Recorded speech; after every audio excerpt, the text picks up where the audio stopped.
COUNTIF function ay pinagsamang if function at count function sa Excel. Kaya naman, these functions allows you to count the number ng mga cells sa loob ng hanay na nakakatugon sa isang single na pamantayan na iyong tinutukoy. Okay, may dalawa tayong sample dito. How many female members did you have? And pangalawa, how many male members did you have? Ngayon, i-type natin ang equal sign, susundan ng COUNTIF function. And then, mababasa natin dito, count the number of cells within a range that meet the given condition. Pagkatapos nito, i-type natin ang open parenthesis at makikita natin ang syntax, COUNTIF, open parenthesis, then the range, comma, then the criteria.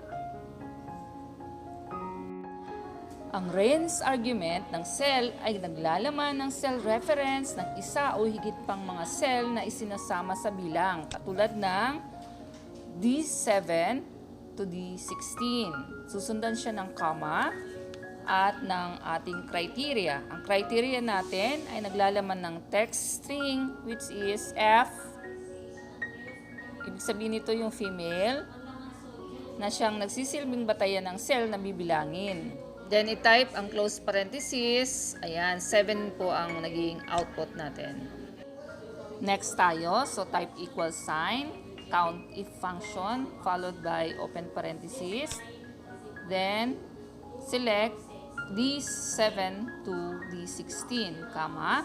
Type natin yung criteria, which is M for male with double quotation. So, ang output natin ay 3. Dahil kung mapapansin natin, 3 lang ang male sa given.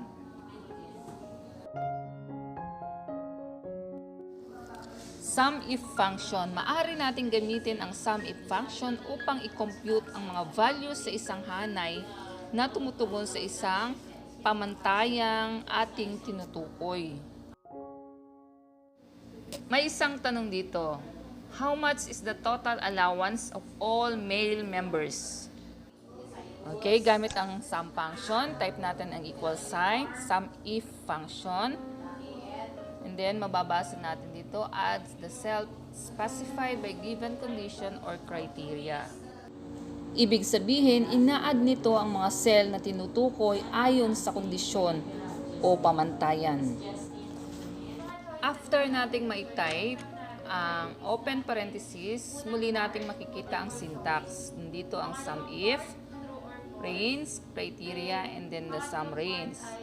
Ang range sa given ay matatagpuan sa column D. Ang criteria nito ay makikita din sa letter D kung ito ba ay male or female. Ang sum range sa column ng monthly allowance. Now, select natin ang D7 to D16 followed by comma. I-type natin ang capital M with double quotation na siyang hinahanap sa given. Ito yung tinatawag nating criteria. Comma, and then select E7 to E16, close parenthesis. Yan, 1,680 ang total allowance ng lahat ng male members. So, kung ito total natin yung 480, 580 plus 620, yan. So, makukuha natin yung 1,680. Now, dumako tayo sa average if function. Ano ba ang ginagawa ng average if function? So, kinakalculate ng average if function sa Excel ang average ng mga cell na nakakatugon sa isang pamantayan. Kagaya halimbawa ng unang problem, magkano ang average allowance ng lahat ng male members? Pangalawa, magkano ang average weekly savings ng lahat ng female members? Diba pag sinabing average, para makuha ang result, need nating isam muna saka i-divide sa given data. Ngayon, para makuha natin ang result, gamitin natin ang average if function. So, type equal sign, and then average if. Okay, so may mababasa tayo dito. Find average arithmetic mean for the cells specified by the given condition or criteria. Type natin ang open parenthesis and then makikita natin ang average syntax.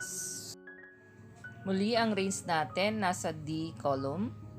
Ang ating criteria, of course, nasa D column din, which is male or female. Ang average range natin nasa column E, monthly allowance.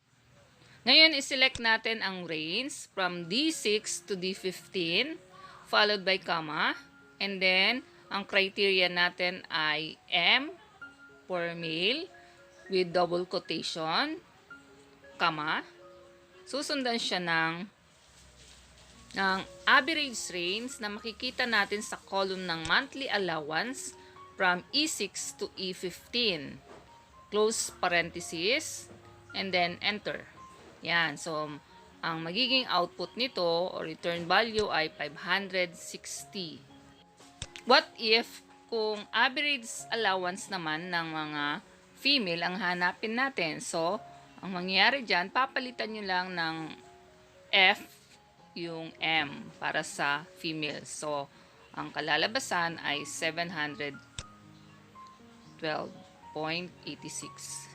Okay, next, ang pangalawa, hanapin natin yung average weekly savings ng mga female. So, type natin, equal sign, followed by average if, open parenthesis. So, select the range from D6 to D15, comma, and then ang criteria natin ay capital letter F with double quotation para sa female, comma. At ang huli ay ang average range na makikita natin sa column ng weekly savings from F6 to F15. 187.14 ang result. Ngayon, kung papalitan natin ng capital letter M, so magiging male na po ang ating hahanaping average weekly saving. So, ang magiging final natin ay 106.67 para sa male members.